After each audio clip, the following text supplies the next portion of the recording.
Did you know that 75% of people who don't reach their goals blame external factors instead of looking inward? They blame their boss, their coach, their circumstances, or they blame luck, timing, or the system. But here's the thing, blame doesn't change your situation, it traps you in it. If there was such a thing as insider trading for mental skills, you just found the spot. Did you know that nearly 50% of our mental skills are formed by the age of 18? Today, I want to help you add to your mental skills before you need those mental skills, with no prior skills required.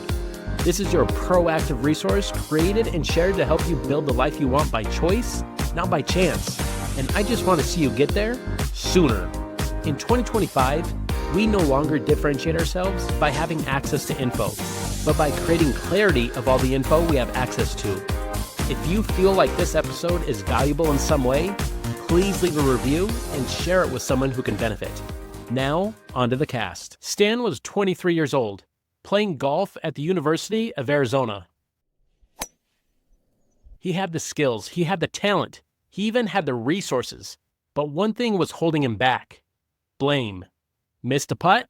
Greens were bad. Hooked a drive into the trees? Caddy gave him the wrong club. Lost a tournament? Coach didn't prepare him right. And it wasn't just golf. Got a bad grade? Teacher was out to get him. Girlfriend broke up with him? Well, she was whack anyway. Nothing was ever Stan's fault. And in his mind, that gave him an easy out. Because if it wasn't his fault, then it wasn't his problem to fix. One morning, Stan was scrolling through podcasts while just getting ready for a practice round. He wasn't looking for anything deep, just background noise really. But then, one episode caught his attention. It was about blame, about how blaming keeps you powerless and others in control of you. Because before you can change, something else out of your control has to first. And if you're waiting on someone else to fix your life, you're going to be waiting a long time. Stan stopped mid-swing in his apartment, staring at his reflection in the window. What if I'm the problem? What if it's not my caddy, my coach, my professors, my ex? What if it's me? And that thought, it wrecked him. That morning changed everything. The next time he missed a putt, he wanted to blame the greens, but then he asked a different question. What could he tweak if he did it over? The next time he had a bad round, he didn't blame his caddy. He asked his caddy for feedback. The next time things didn't go his way, he asked himself, what could I have done better and how? And when he stopped making excuses, something crazy happened. He started improving. Not just in golf, but in life. He took ownership of his work, his relationships, his future.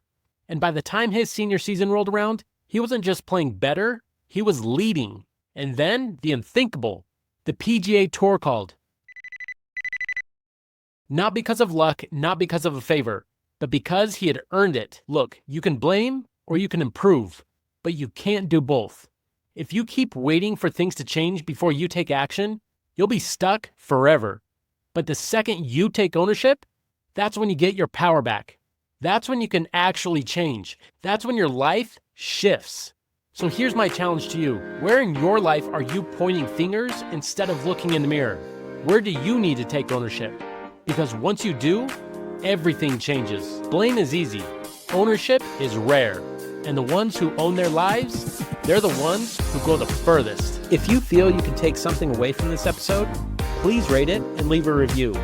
My goal is to help keep more people on our planet by sharing not just ideas, but techniques with no prior skills required. Be the difference. That's my goal.